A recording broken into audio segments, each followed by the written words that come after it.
ಉತ್ತರ ಕರ್ನಾಟಕವನ್ನು ಇವರು ನೆಗ್ಲೆಕ್ಟ್ ಮಾಡ್ತಾರೆ. ಯಾಕೆ ಇಲ್ಲಿ ಕಲಾವಿದರಿಲ್ವಾ, ಇಲ್ಲಿ ಸಬ್ಜೆಕ್ಟ್ ಇಲ್ವಾ ಅಂತ ಕೇಳ್ತಾ ಇದ್ರು, ಕಥೆಗಳಿಲ್ವಾ ಅಂತ ಕೇಳ್ತಾ ಇದ್ರು. ಅದೇ ಬಸವಾದಿ ಶರಣರು ಬಹಳ ಅದ್ಭುತವಾದಂಥ ಕೆಲಸ ಮಾಡಿದ್ದಾರೆ. ಅದರ ಮೂಲಕ ಒಂದು ಮೆಗಾ ನಾಟಕ ಈ ರೀತಿಯಾಗಿ ಮಾಡ್ಬೋದಲ್ಲ. ಈ ಬಲಪಂಥೀಯ ಮತಾಂಧರಿಂದ ನಮ್ಗೆ 2015 ಆಗಸ್ಟ್ 30ರಂದು ಎಂ ಕಲಬುರ್ಗಿಯವರು ಹತ್ಯೆ ಆಗುತ್ತೆ. 40 ವಚನಗಳನ್ನು ಕಂಪೋಸ್ ಮಾಡಿ ಸಂಗೀತ ಮಾಡೋದಕ್ಕೆ ಹಂಸಲೇಖ ಅವರಿಗೆ 15 ಲಕ್ಷ. 10 ಶೋಗಳನ್ನ ಮಾಡೋದು ಮಾತ್ರ, 10 ಶೋಗಳನ್ನ ಬಸವ ಕಲ್ಯಾಣದಲ್ಲಿ ಮಾಡಬೇಕು. 2.5 ಕೋಟಿ ಖರ್ಚು ಮಾಡಿ 10 ಶೋ. ಮತ್ತು ನಿರಂತರವಾಗಿ ಪಶ್ಚಿಮ ಬಂಗಾಳ ಬಿಟ್ಟರೆ ಕೇರಳ ಬಿಟ್ಟರೆ ನಿರಂತರವಾಗಿ ನಾಟಕ ಚಳವಳಿ ನಡೀತಕ್ಕಂಥದ್ದು ಕರ್ನಾಟಕದಲ್ಲಿ. 10 ವರ್ಷ ಕಾಯುವಿಕೆಯ ನಂತರ ಈಗ ಮಾಡ್ತಾ ಇರೋದು ಅಪ್ಪ ಸಮಾಧಾನ ಸದ್ಯ. ಈಗ ಆಯ್ತಲ್ಲಪ್ಪ, 10 ವರ್ಷದ ನಂತರ ಆದ್ರೂ ಸಹಿತ ಹೋಗಲಿ ಬಿಡು, ದುಡ್ಡು ಹೋದ್ರೂ ಪರವಾಗಿಲ್ಲ, ಇವಾಗಾದ್ರೂ ಅದು ಬಂತು, ಚಾಲ್ತಿಗೆ ಬಂತು ಅಂತ ಹೇಳ್ಬಿಟ್ಟು ಸಂಭ್ರಮಿಸಬೇಕಾಗಿದೆ ನಾವೆಲ್ಲರೂ ಸಹಿತ. ಪ್ರಿಯ ವೀಕ್ಷಕರೇ, ಪೀಪಲ್ ಟಿವಿಯ ಮತ್ತೊಂದು ಪಾಡ್ಕಾಸ್ಟ್ಗೆ ತಮಗೆಲ್ಲ ಸ್ವಾಗತ. ವಚನ ಕಲ್ಯಾಣ ಅಂತ ಒಂದು ನಾಟಕ ನಮ್ಮ ಕರ್ನಾಟಕ ಸರ್ಕಾರದಿಂದ ನಮ್ಮ ಕನ್ನಡ ನಾಡಲ್ಲಿ ಕನ್ನಡ ಮಣ್ಣಲ್ಲಿ ಕಳೆದ 10 ವರ್ಷಗಳಿಂದ ಅದು ನಾಟಕ ರೆಡಿ ಆಗ್ತಿದೆ. ಒಂದು ನಾಟಕ ರೆಡಿ ಆಗಲಿಕ್ಕೆ ಭಾಳ ಅಂದರೆ ಹಬ್ಬ ಅಂದರೆ 1 ತಿಂಗಳು ತೊಗೊಳ್ತಾರೆ, 2 ತಿಂಗಳು ತೊಗೊಳ್ತಾರೆ, 3 ತಿಂಗಳು ತೊಗೊಳ್ತಾರೆ, ಹೋಗಲಿ ಒಂದು 6 ತಿಂಗಳು ತೊಗೋತಾರೆ ಅಂತ ಹೇಳ್ಬೋದು. ಬಟ್ ಈ ನಾಟಕ ರೆಡಿ ಆಗಲಿಕ್ಕೆ ಇನ್ನೂ ನಡೀತಾನೆ ಇದೆ, 10 ವರ್ಷಗಳಿಂದ ನಡೀತಾ ಇದೆ. ವಚನ ಕಲ್ಯಾಣ ಅನ್ನುವಂಥದ್ದು ಏನು ಬಸವಾದಿ ಶರಣರಿದ್ದಾರಲ್ಲ 12ನೇ ಶತಮಾನದ ಆ ಸುತ್ತಮುತ್ತ ಇರುವಂಥ ಒಂದು ಅಹೋರಾತ್ರ ನಡೆಯುವಂಥ ಒಂದು ನಾಟಕ. ಏನು ಮಲೆಗಳಲ್ಲಿ ಮದುಮಗಳು ನಾಟಕ ಆಯ್ತಲ್ಲ, ಆ ಮಾದರಿಯಲ್ಲಿ ಡಾಕ್ಟರ್ ಸಿ ಬಸವಲಿಂಗ ಅವರ ನಿರ್ದೇಶನದಲ್ಲಿ ಮತ್ತು KYN ಮೇಷ್ಟ್ರು ಬರಹ ಮಾಡಿರುವಂಥ ಒಂದು ನಾಟಕ. ಈ ನಾಟಕ 10 ವರ್ಷ ರೆಡಿ ಆಗಲಿಕ್ಕೆ ಯಾಕೆ ತೊಗೊಂಡಿತು, ಅದರ ಹಿಂದಿನ ರಾಜಕೀಯ ಏನೇನು ಬೆಳವಣಿಗೆಗಳಿದ್ದು, ಈ ಎಲ್ಲ ವಿಚಾರಗಳ ಸುತ್ತ ಇವತ್ತಿನ ಪಾಡ್ಕಾಸ್ಟ್ನಲ್ಲಿ ಮಾತಾಡ್ತಾ ಹೋಗೋಣ. ನಮ್ಮ ಜೊತೆಗಿದ್ದಾರೆ ಶಶಿಕಾಂತ್ ಯಡಾಳಿ ಸರ್. ಅವರು ತಮಗೆಲ್ಲ ಗೊತ್ತಿರುವಂತೆ ರಾಜಕೀಯ ವಿಶ್ಲೇಷಕರು, ರಂಗ ವಿಮರ್ಶಕರು, ಬರಹಗಾರರು. ನಮಸ್ಕಾರ ಸರ್. ಸರ್, ಇದು ಮೊದಲಿಗೆ ನಾವು ವಚನ ಕಲ್ಯಾಣ ಕಾನ್ಸೆಪ್ಟ್ ಬಗ್ಗೆ ಒಂದು 2-3 ಸಾಲಲ್ಲಿ ಹೇಳಿ, ಒಂದು 2 ನಿಮಿಷ ಹೇಳಿ. ವಚನ ಕಲ್ಯಾಣ ಅನ್ನೋದು ಈಗಾಗಲೇ ನೀವು ಹೇಳಿದ ಹಾಗೆ ಶರಣ ಸಂಸ್ಕೃತಿ ಅಂತ ಏನಿತ್ತು, ಬಸವಾದಿ ಶರಣರು ಅವರು ಬರೆದಂಥ ವಚನಗಳು, ಅವುಗಳು ಸಮಾಜದ ಮೇಲೆ ಮಾಡಿದಂಥ ಪರಿಣಾಮಗಳು ಮತ್ತು ಅದರಲ್ಲಿರ್ತಕ್ಕಂಥ ಪ್ರತಿಭಟನೆ, ಇವುಗಳೆಲ್ಲವನ್ನೂ ಸೇರಿಸಿ ಒಂದು ನಾಟಕದ ರೂಪದಲ್ಲಿ ಕಟ್ಟಿಕೊಡಬೇಕು ಅನ್ನುವಂಥ ಒಂದು ಆಶಯ. ಇದು 2015ರಲ್ಲಿ ಮಲೆಗಳಲ್ಲಿ ಮದುಮಗಳು ನಾಟಕ ಭಾಳ ಹಿಟ್ಟಾಗಿತ್ತು. 9 ಗಂಟೆಗಳ ನಾಟಕವನ್ನು ಸಿ ಬಸವಲಿಂಗಯ್ಯನವರು ನಿರ್ದೇಶನ ಮಾಡಿದರು. ಆವಾಗ ಅವರು NSD ಬೆಂಗಳೂರು ಚಾಪ್ಟರ್ನ ನಿರ್ದೇಶಕರಾಗಿದ್ದರು. ಆವಾಗ ಅದು ಒಂದು ರೀತಿಯಾದಂಥ ಹೆಚ್ಚು ಫೇಮಸ್ ಆಗಿರೋದ್ರಿಂದ, ಜನಪ್ರಿಯ ಆಗಿರೋದ್ರಿಂದ ಆವಾಗ ಕನ್ನಡ ಮತ್ತು ಸಂಸ್ಕೃತಿ ಇಲಾಖೆಯ ನಿರ್ದೇಶಕರಾಗಿರ್ತಕ್ಕಂಥವ್ರು ದಯಾನಂದ್ ಅವರು, ಕೆ ದಯಾನಂದ್ ಅವರು. ಅವ್ರೇನು ಮಾಡಿದ್ರು, ಆವಾಗ ಒಂದು ಆರೋಪ ಬರ್ತಾ ಇತ್ತು, ಏನೆಲ್ಲ ಈ ದಕ್ಷಿಣ ಕರ್ನಾಟಕದವರು ಮಾತ್ರ ಅವರೇ ಆಗೋಗ್ಬಿಡುತ್ತೆ, ಅಲ್ಲಿರ್ತಕ್ಕಂಥವ್ರೇ ಮಾಡ್ತಾರೆ, ಮಲೆನಾಡಿನವರು ಕತೆ ತೊಗೊಳ್ತಾರೆ, ಇವರೇ ಮಾಡ್ತಾರೆ, ನಮ್ಮ ಉತ್ತರ ಕರ್ನಾಟಕವನ್ನು ಇವರು ನೆಗ್ಲೆಕ್ಟ್ ಮಾಡ್ತಾರೆ, ಯಾಕೆ ಇಲ್ಲಿ ಕಲಾವಿದರಿಲ್ವಾ, ಇಲ್ಲಿ ಸಬ್ಜೆಕ್ಟ್ ಇಲ್ವಾ ಅಂತ ಕೇಳ್ತಾ ಇದ್ರು, ಕಥೆಗಳಿಲ್ವಾ ಅಂತ ಕೇಳ್ತಾ ಇದ್ರು. ಈ ಆರೋಪಕ್ಕೆ ಉತ್ತರವಾಗಿ ದಯಾನಂದ್ ಅವರು ಏನು ಮಾಡಿದರು, ಹೌದಲ್ಲ, ಇದೇ ರೀತಿಯಾದಂಥ ಒಂದು ನಾಟಕವನ್ನು ಉತ್ತರ ಕರ್ನಾಟಕ ಭಾಗದ ಒಂದು ಸಬ್ಜೆಕ್ಟ್ನ ತೆಗೆದುಕೊಂಡು ಮಾಡೋಣ. ಆವಾಗ ಅವರು ಹೊಡೆದಿರೋದು, ಅಯ್ಯೋ ಬಸವಾದಿ ಶರಣರು. ಅದೇ ಬಸವಾದಿ ಶರಣರು ಬಹಳ ಅದ್ಭುತವಾದಂಥ ಕೆಲಸ ಮಾಡಿದ್ದಾರೆ. ಅದರ ಮೂಲಕ ಒಂದು ಮೆಗಾ ನಾಟಕ ಈ ರೀತಿಯಾಗಿ ಮಾಡ್ಬೋದಲ್ಲ. ಅವರ ಆಲೋಚನೆ ಬಂದ ತಕ್ಷಣ ಅವರು ಮೊದಲು ತಮ್ಮ ಆಲೋಚನೆಯನ್ನು ತಿಳಿಸಿದ್ದು ಆಗ ಕನ್ನಡ ಮತ್ತು ಸಂಸ್ಕೃತಿ ಇಲಾಖೆಯ ಸಚಿವರಾಗಿರ್ತಕ್ಕಂಥವ್ರು ಉಮಾಶ್ರೀ ಅವರು. ಅವ್ರ ಹತ್ರ ಹೋಗ್ಬಿಟ್ಟು ಇವರೊಂದು ಪ್ರಾಜೆಕ್ಟ್ನ ಬಿಟ್ಟಿರ್ತಾರೆ, ಮೇಡಮ್ ಈ ರೀತಿ ಮಾಡಬೇಕು, ಮಾಡಿದರೆ ಭಾಳ ಚೆನ್ನಾಗಿರುತ್ತೆ, ಉತ್ತರ ಕರ್ನಾಟಕಕ್ಕೆ ನಾವು ನ್ಯಾಯವನ್ನು ಒದಗಿಸ್ತೀವಿ, ಅಲ್ಲಿರ್ತಕ್ಕಂಥ ಸಾಂಸ್ಕೃತಿಕ ಲೋಕಕ್ಕೆ ನ್ಯಾಯವನ್ನು ಒದಗಿಸ್ತೀವಿ ಅಂತ ಹೇಳ್ತಾರೆ. ಸರಿ ಆಯಿತು, ಅವರು ಏನು ಮಾಡಿದರು, ಆಗ್ಬೋದು ಅಂತದ್ದು. ಉಮಾಶ್ರೀ ಅವರು ಆಗಿನ ಕಾಲದಲ್ಲಿ ಕಾಂಗ್ರೆಸ್ ನೇತೃತ್ವವನ್ನು ವಹಿಸ್ಕೊಂಡಿರ್ತಕ್ಕಂಥ, ಸರ್ಕಾರದ ನೇತೃತ್ವವನ್ನು ವಹಿಸ್ಕೊಂಡಿರ್ತಕ್ಕಂಥವ್ರು ಸಿದ್ದರಾಮಯ್ಯನವರು ಅವ್ರ ಹತ್ರ ಹೋಗ್ತಾರೆ 2015ರಲ್ಲಿ. ಹೌದು, ಅರೆ ಸರ್ ಈ ಥರ ಇದೆ, ಒಂದು ಪ್ರಾಜೆಕ್ಟ್ ಇದೆ, ನಾವು ಇದು ಮಾಡಬೇಕು ಅಂತ ಅಂದ್ಕೊಂಡಿದ್ದೀವಿ ಅಂತ. ಅವರು ಅದೇ ಸಮಯಕ್ಕೆ ಬಸವಣ್ಣನವರನ್ನು ಕರ್ನಾಟಕದ ಸಾಂಸ್ಕೃತಿಕ ನಾಯಕ ಅಂತ ಹೇಳ್ಬಿಟ್ಟು ಘೋಷಣೆ ಮಾಡಿರ್ತಾರೆ, ಸರ್ಕಾರದಿಂದ ಘೋಷಣೆ ಮಾಡಿಬಿಡ್ತಾರೆ. ಎಲ್ಲ ಕಚೇರಿಗಳಲ್ಲಿ ಅವರು ಭಾವಚಿತ್ರ ಇರಬೇಕು ಅಂತ ಹೇಳ್ತಾರೆ. ಸೊ ಆ ರೀತಿಯಾದಂಥ ಒಂದು ಮನೋಭಾವ ಇದ್ದಂಥ ಸಂದರ್ಭದಲ್ಲಿ ಈ ರೀತಿಯಾದಂಥ ಒಂದು ಪ್ರಾಜೆಕ್ಟ್ ಬರುತ್ತೆ, ಈ ರೀತಿಯಾದಂಥ ಒಂದು ಡಿಮಾಂಡ್ ಬರುತ್ತೆ. ಆವಾಗ ಅವ್ರು ಹೇಳ್ತಾರೆ, ಆಗ್ಬೋದು ಮಾಡ್ರಿ, ಇದು ಭಾಳ ಒಳ್ಳೆಯ ಕೆಲಸ. ಆವಾಗ ಚಾಲನೆ ಸಿಗುತ್ತೆ. ಆವಾಗ ಯೋಚನೆ ಮಾಡ್ತಾರೆ, ಅರೆ ಈ ಬಸವಾದಿ ಶರಣರ ಬಗ್ಗೆ ಹೆಚ್ಚು ಅಧ್ಯಯನ ಮಾಡಿದವರು, ಸಂಶೋಧನೆ ಮಾಡಿದವರು ಯಾರಿದ್ದಾರೆ ಕರ್ನಾಟಕದಲ್ಲಿ ಅಂತಂದಾಗ ಆವಾಗ MM ಕಲಬುರ್ಗಿ ಅವರ ಹೆಸರು ಮುಂದೆ ಬರುತ್ತೆ. ಎಂ ಕಲಬುರ್ಗಿಯವರ ಅಧ್ಯಕ್ಷತೆಯಲ್ಲಿ ಒಂದು ಸಮಿತಿ ರಚನೆ ಮಾಡ್ತಾರೆ. ಅದಕ್ಕೆ ಒಂದು 6 ಜನರನ್ನು ಸಮಿತಿ ಸದಸ್ಯರನ್ನಾಗಿ ಮಾಡ್ತಾರೆ. ಅದರಲ್ಲಿ ರಂಜಾನ್ ಧರ್ಮ ಆಗಿರ್ಬೋದು, ಖಾತಾ ಚಿಕ್ಕಣ್ಣ ಆಗಿರ್ಬೋದು, ಆಮೇಲೆ ಬ್ಯಾಳಿ ಅಂತ ಹೇಳ್ಬಿಟ್ಟು ಒಬ್ಬರು ಹೋರಾಟ ಮೀನಾಕ್ಷಿ ಬ್ಯಾಳಿಯವರಾಗಿರ್ಬೋದು, ಆಮೇಲೆ ಹೀಗೆ ಒಂದು 6-7 ಜನರನ್ನು ಅದಕ್ಕೆ ಕಮಿಟಿಲಿ ಇಡ್ತಾರೆ. ಎಲ್ಲರ ಸಮಿತಿ ಮಾಡ್ತಾರೆ. ಸಮಿತಿ ಮಾಡಿ ಅವರು ಇನ್ನೇನು ಶುರು ಮಾಡಬೇಕಾಗಿತ್ತು, ಅದರ ಬಗ್ಗೆ ವಿಚಾರ ಮಾಡಬೇಕಾಗಿತ್ತು. ಅದೇ ಸಂದರ್ಭದಲ್ಲಿ ಈ ಬಲಪಂಥೀಯ ಮತಾಂಧರಿಂದ ನಮ್ಗೆ 2015 ಆಗಸ್ಟ್ 30ರಂದು ಎಂ ಕಲಬುರ್ಗಿಯವರು ಹತ್ಯೆ ಆಗ್ಬಿಡುತ್ತೆ. ಅದು ನಾಟಕ ನಿಲ್ಲಕ್ಕೆ ಅದು ಕೂಡ ಕಾರಣ. ನಾಟಕದ ಪ್ರೊಸೆಸ್ ಶುರುವಾಗುವಂಥ ಸಂದರ್ಭದಲ್ಲಿ ಅದರ ಸಮಿತಿಯ ಅಧ್ಯಕ್ಷರೇ ಇಲ್ವಾಗಿರ್ತಾರೆ. Okay okay okay. ಆವಾಗ ನಾಟಕದ ಪ್ರೊಸೆಸ್ ಇದೆಯಲ್ಲ ಸದ್ಯಕ್ಕೆ ಅಲ್ಲಿಗೆ ನಿಂತು ಹೋಗ್ಬಿಡುತ್ತೆ. ಆದರೆ ಸುಮ್ಮನೆ ಇರೋದಿಲ್ಲ. ದಯಾನಂದ್ ಅವರು ಏನು ಮಾಡ್ತಾರೆ, ಇದಕ್ಕೆ ಚಾಲನೆ ಕೊಡಲೇಬೇಕಲ್ಲ, ಹೇಗಾದರೂ ಮಾಡಿ, ಒಬ್ಬರು ಇಲ್ಲ ಅಂದರೆ ಏನಾಯಿತು, ಮತ್ತು ಇನ್ಯಾರು ಮಾಡಬೇಕು ಅಂತ. ಆವಾಗ ಡಾಕ್ಟರ್ ಕೆ ಮರಳು ಸಿದ್ದಪ್ಪನವರನ್ನು ಅಧ್ಯಕ್ಷರನ್ನಾಗಿ ಮಾಡ್ತಾರೆ ಆ ಕಮಿಟಿಗೆ. ಅದೇ ಮೀನಾಕ್ಷಿ ಬಾಳೆಯವರು, ನಾಗಭೂಷಣ ಸ್ವಾಮಿಯವರು, ರಂಜಾನ್ ದರ್ಗಾ ಅವರು, ಖಾತಾ ಚಿಕ್ಕಣ್ಣವರು ಮತ್ತು ಕೆ ವಿ ನಾಗರಾಜಮೂರ್ತಿ, ಅವರ ಜೊತೆಗೆ NSDಯ ವೀಣಾ ಶರ್ಮಾ ಇವ್ರನ್ನ ಮತ್ತೆ ಮೆಂಬರ್ ಮಾಡಿ ಆ ಕಮಿಟಿ ಕೆಲಸ ಮಾಡಿ ಅಂತ ಬರುತ್ತೆ. ಯಾಕಂದರೆ ಇದು ಒಂದಲ್ಲ 10 ವರ್ಷಗಳಿಂದ ಅನೇಕ ವಿಘ್ನಗಳು ಬರ್ತಾವ್ರಿ ಇದಕ್ಕೆ. ಒಂದಲ್ಲ ಎರಡಲ್ಲ, ಹಲವಾರು ವಿಘ್ನಗಳು. 3 ಸರ್ಕಾರಗಳು ಬದಲಾಗ್ತವೆ, ಒಂದು 4-5 ಸಚಿವರು ಬದಲಾಗ್ತಾರೆ. ಭಾಳ ಇಂಟ್ರೆಸ್ಟಿಂಗ್ ಆಗಿದೆ. ಇದನ್ನೇ ಒಂದು ನಾಟಕ ಮಾಡ್ಬೋದು. ಇದರ ಪೂರ್ವ ತಯಾರಿನೇ ಒಂದು ನಾಟಕ ಮಾಡ್ಬೋದಾಗಿದೆ. ಸೊ ಈ ರೀತಿಯಾಗಿ ಆವಾಗ ಬಸವಲಿಂಗಯ್ಯನವರು NSDಯ ಬೆಂಗಳೂರು ಕೇಂದ್ರದ ನಿರ್ದೇಶಕರಾಗಿರ್ತಾರೆ. ಈ ನಾಟಕವನ್ನು ಅವರ ನಿರ್ದೇಶನದಲ್ಲಿ ನಿರ್ಮಿಸಬೇಕಾಗುತ್ತೆ. ಆ ಸಂದರ್ಭದಲ್ಲಿ 1 ಕೋಟಿ ರೂಪಾಯಿ ಇದಕ್ಕೆ ಖರ್ಚಾಗುತ್ತೆ ಅಂತ ಒಂದು ಎಸ್ಟಿಮೇಟ್ ಮಾಡ್ತಾರೆ. ಅನುದಾನ ಬಜೆಟ್ 1 ಕೋಟಿ ಅನುದಾನ. ಆವಾಗ ದಯಾನಂದ್ ಅವರು ಏನೋ ಪ್ರಯತ್ನ ಮಾಡಿ ಎಲ್ಲ ಮಾಡಿ ಒಂದು 75 ಲಕ್ಷ ರೂಪಾಯಿ ಹಣವನ್ನು NSD ಸಹಕಾರದಿಂದ ಮಾಡಬೇಕು ಅಂತಿದೆಯಲ್ಲ, ಕನ್ನಡ ಇಲಾಖೆ, ಕನ್ನಡ ಮತ್ತು ಸಂಸ್ಕೃತಿ ಇಲಾಖೆ ಪ್ಲಸ್ NSD ಬೆಂಗಳೂರು ಕೇಂದ್ರ, ಇವೆರಡೂ ಸೇರಿಬಿಟ್ಟು ಮಾಡಬೇಕು ಅಂತಿದೆ. ನಾವು ದುಡ್ಡು ಕೊಡ್ತೀವಿ, ನಿಮಗೆ ಸಂಸ್ಕೃತಿ ಇಲಾಖೆಯಿಂದ ದುಡ್ಡು ಕೊಡ್ತೀವಿ, ನೀವು ಎಲ್ಲನೂ ಆರ್ಗನೈಸ್ ಮಾಡಬೇಕು, ನೀವೆಲ್ಲ ಮಾಡಬೇಕು ಅಂತ ಮಾತುಕತೆ ಆಗುತ್ತೆ. ಅದಕ್ಕೆ ಸಿ ಬಸವಲಿಂಗರು ಒಪ್ಪುತ್ತಾರೆ. ಒಪ್ಪಿದ ಮೇಲೆ ಆಯಿತು ಮಾಡೋಣ ಅಂತ ಹೇಳಿದಾಗ ಆಗ 75 ಲಕ್ಷ ರೂಪಾಯಿನ, 1 ಕೋಟಿ ಮಾಡೋದಿಲ್ಲ, 75 ಲಕ್ಷ ರೂಪಾಯಿಯನ್ನು ಅವರು NSD ಅಕೌಂಟಿಗೆ ಕರ್ನಾಟಕ ಸರ್ಕಾರದಿಂದ ಟ್ರಾನ್ಸ್ಫರ್ ಆಗುತ್ತೆ, ವರ್ಗ ಆಗುತ್ತೆ. ಸೊ ಆವಾಗ ಏನಾಯಿತು, ವಚನ ಕಲ್ಯಾಣ ಇನ್ನೇನು ದುಡ್ಡು ಬಂದ್ಬಿಡ್ತು, ಸಮಿತಿ ಮತ್ತೆ ಮರುನಿರ್ಮಾಣ ಆಯಿತು, ನಿರ್ದೇಶಕರ ಆಯ್ಕೆ ಆಯಿತು. ಅದನ್ನು ನಮ್ಮ ಡಾಕ್ಟರ್ ಕೆ ವೈ ನಾರಾಯಣ ಸ್ವಾಮಿ ಅವರು ಬರೀಬೇಕು. ಯಾಕಂದರೆ ಮಲೆಗಳಲ್ಲಿ ಮದುಮಗಳ ಸ್ಕ್ರಿಪ್ಟನ್ನು ಬರೆದಿರ್ತಕ್ಕಂಥವ್ರು ಅವರೇ ಮುಖ್ಯವಾಗಿ. ಅದಕ್ಕೆ ಇದನ್ನು ಸಹಿತ ಅವರೇ ಬರೀಲಿ, ಅವರ ಒಂದು ಮುಂದಾಳತ್ವದಲ್ಲಿ ಆಗಲಿ ಅಂತ ಅದೂ ಸಹಿತ ನಿರ್ಧಾರನೂ ಆಗೋಗ್ಬಿಡ್ತು. ಇನ್ನೇನು ಸರ್, ದುಡ್ಡಿದೆ, ಕಾಸಿದೆ, ಬರಹಗಾರ ಇದ್ದಾರೆ, ನಿರ್ದೇಶಕರಿದ್ದಾರೆ, ಎಲ್ಲ ಇದ್ದ ಮೇಲೆ ಒಂದು ನಾಟಕ ಕಟ್ಬೋದಲ್ವಾ? ಇನ್ನು ಮುಂದಿನ 3 ತಿಂಗಳಲ್ಲಿ ನಾಟಕ ಆಗ್ಬಿಡ್ಬೇಕಲ್ವಾ? ಅನೌನ್ಸ್ ಆಗೋಗ್ಬಿಡ್ತು, ನಾಟಕ ಆಗೋಗ್ಬಿಡುತ್ತೆ ಅಂತ ಎಲ್ಲರೂ ಖುಷಿ ಪಟ್ಟಿದ್ದೀವಿ. ಆದರೆ ವಿಘ್ನಗಳು ಒಂದಾದ ಮೇಲೆ ಒಂದು ಬರೋಕ್ಕೆ ಶುರು. ಸೊ ಅದೇ ಸಮಯಕ್ಕೆ ಕೆ ದಯಾನಂದ್ ಅವರು ಟ್ರಾನ್ಸ್ಫರ್ ಆಗ್ಬಿಡ್ತಾರೆ ಸಂಸ್ಕೃತಿ ಇಲಾಖೆಯಿಂದ. ಅವರು ಪ್ರಮೋಷನ್ ಆಗುತ್ತೆ ಅವ್ರಿಗೆ. KS ಇದ್ದವ್ರು IAS ಆಗ್ಬಿಡ್ತಾರೆ. ಸೊ ಅವರು ಟ್ರಾನ್ಸ್ಫರ್ ಆಗೋಗ್ಬಿಡ್ತಾರೆ. ಸಿ ಬಸವಲಿಂಗಯ್ಯನವರು NSD ನಿರ್ದೇಶಕತ್ವದಿಂದ ಬಿಡುಗಡೆ ಹೊಂದ್ತಾರೆ. NSDಯಿಂದ ಅವರು ಹೊರಗಡೆ ಬರ್ತಾರೆ. ಕಾಂಗ್ರೆಸ್ ಸರ್ಕಾರ ಇತ್ತಲ್ವಾ, ಅದು ಹೊರಟೋಗ್ಬಿಡುತ್ತೆ. ಆಯಿತಾ, ಇದು ಸಹಿತ ಹೊರಟೋಗ್ಬಿಡುತ್ತೆ. ಸೊ ಏನಾಗ್ಬೇಕು ಮುಂದೆ? ಕಾಂಗ್ರೆಸ್ ಸರ್ಕಾರನ ಹೋಯ್ತು, ಈ ಪ್ರಾಜೆಕ್ಟು ಬಿದ್ದೋಯ್ತು. ಆಯಿತಾ, ಇನ್ನು ಶುರು ಆಗೋದ್ರ ಒಳಗಡೆಗೆ ಮತ್ತೆ ಸಮಸ್ಯೆ ಶುರು ಆಯಿತು. ಇಷ್ಟರಲ್ಲಿ 2 ವರ್ಷ ಮುಗದೆ ಹೋಗಿರುತ್ತೆ. ಟೇಕಪ್ಪೇ ಆಗಲ್ಲ, ಬರೆಯೋದು ಶುರು ಆಗೋದಿಲ್ಲ. ನಾಟಕ ಎಲ್ಲಿ ನಿಂತಿತ್ತು, ನಾಟಕದ ಪ್ರೊಸೆಸ್ ಎಲ್ಲಿ ನಿಂತಿತ್ತು ಅಲ್ಲೇ ನಿಂತೋಗ್ಬಿಡ್ತು. ನೋಡಿ ಎಂಥ ದುರಂತ ಇತ್ತು. ಸರ್ಕಾರಿ ಪ್ರಾಜೆಕ್ಟ್ ಅನ್ನೋದು, ನಾವು ಹೇಳಿದ ಸರ್ಕಾರಿ ಕೆಲಸ ದೇವರ ಕೆಲಸ ಅಂತ ಹೇಳ್ತೀವಲ್ಲ, ಮಾಡಿ ಬಿಡಿ, ಈ ರೀತಿ ಆಗೋಗ್ಬಿಡ್ತು. ಯಾಕಂದರೆ ಇದು ಯಾವತ್ತೂ ಅಧಿಕಾರಶಾಹಿಗಳ ಮರ್ಜಿ ಮತ್ತು ರಾಜಕಾರಣಿಗಳ ಮರ್ಜಿ ಮೇಲೆ ನಡೀತಕ್ಕಂಥದ್ದು ಇವೆಲ್ಲವೂ ಸಹಿತ. ಆವಾಗ ಏನಾಗುತ್ತೆ, ಕುಮಾರಸ್ವಾಮಿಯವರ ನೇತೃತ್ವದಲ್ಲಿ ಒಂದು ಸಮ್ಮಿಶ್ರ ಸರ್ಕಾರ ಬರುತ್ತೆ. ಆ ಸಮ್ಮಿಶ್ರ ಸರ್ಕಾರದಲ್ಲಿ ಇದು 1 ಇಂಚು ಮುಂದೆ ಹೋಗೋದಿಲ್ಲ, ನಿಂತೋಗ್ಬಿಡುತ್ತೆ ಕೆಲಸ. ಯಾರಿಗೂ ಆಸಕ್ತಿ ಇರೋದಿಲ್ಲ ಇವ್ರಿಗೆ.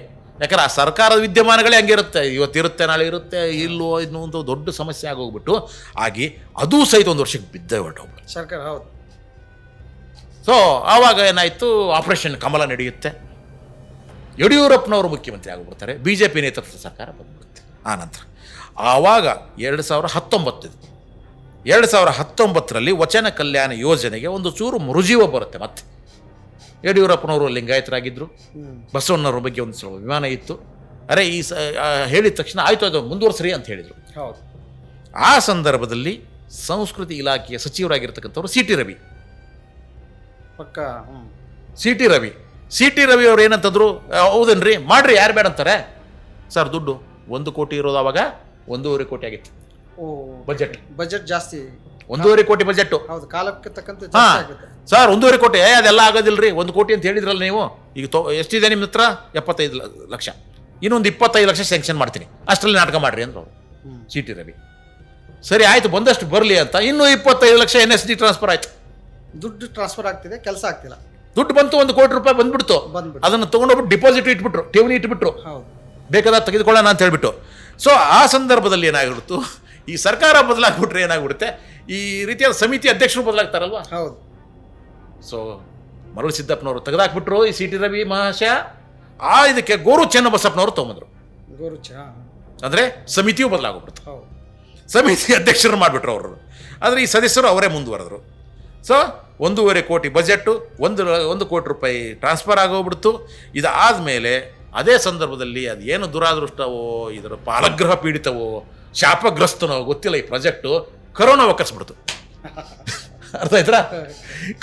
ಗೋರು ಚೆನ್ನಬಸಪ್ಪನವ್ರು ಬಂದರು, ಕರೋನಾ ಬಂದ ತಕ್ಷಣವೇ 2-3 ವರ್ಷಗಳ ಕಾಲ ಕರೋನಾದೇ ಹಾವಳಿ ಜಾಸ್ತಿಯಾಗಿ ಈ ಇಡೀ ಪ್ರಾಜೆಕ್ಟು ಎಲ್ಲಿ ಮಲಗಿತ್ತು ಅಲ್ಲೇ ಮಲಗಿತು. ಅದಕ್ಕೆ ಯಾವ ಜೀವನೂ ಬರಲಿಲ್ಲ, ನಿರ್ಜೀವ ಆಗೋದು. ಅದಕ್ಕೆ ಮತ್ತೆ ಮರುಜೀವ ಬರಬೇಕಾದ್ರೆ ಮತ್ತೆ ಸಿದ್ದರಾಮಯ್ಯವ್ರ ಸರ್ಕಾರನೇ ಬರಬೇಕಾಯ್ತು. ಯಡಿಯೂರಪ್ಪನವ್ರ ಸರ್ಕಾರ ಹೊರಟೋಯ್ತು. 136 ಸೀಟುಗಳ ಒಂದು ದೊಡ್ಡ ಬಹುಮತದಿಂದ ಸಿದ್ದರಾಮಯ್ಯವ್ರ ಸರ್ಕಾರ ಬಂತು. ಅದು ಬಂದ ಮೇಲೆ ಮತ್ತೆ ಅದೇ ಕೆಲಸ, ಏನು ಈ ಗೋರು ಚೆನ್ನಬಸಪ್ಪರು ತೆಗೆದಾಕ್ರಿ. BJP ಅವ್ರು ಮಾಡಿದ್ರು ಅವ್ರ ಅಧ್ಯಕ್ಷರನ್ನ, ಸಮಿತಿನ ಅಧ್ಯಕ್ಷನ ತೆಗೆದಾಕ್ಬಿಡಿ. ಮತ್ತೆ ಮರಳು ಸಿದ್ದಪ್ಪನವರೇ ಬಂದರು. ಅಂದರೆ ಸಮಿತಿಯನ್ನ ಅಧ್ಯಕ್ಷರನ್ನು ಮತ್ತೆ ಬದಲಾಯಿಸಿದರು. ಇದು ರಾಜಕೀಯ ಕಾರಣಕ್ಕಾಗಿದ್ದು, ಅದು ತೆಗೆದುಹಾಕ್ಬಿಟ್ರು. ಸೊ ಅವರು ಅಧ್ಯಕ್ಷರನ್ನು ಮಾಡಿದರು. 2025 ಡಿಸೆಂಬರಲ್ಲಿ ಒಂದು 3-4 ಸಭೆಗಳು ನಡೆಯಿತು ಮರಳು ಸಿದ್ದಪ್ಪರ ಅಧ್ಯಕ್ಷತೆಯಲ್ಲಿ.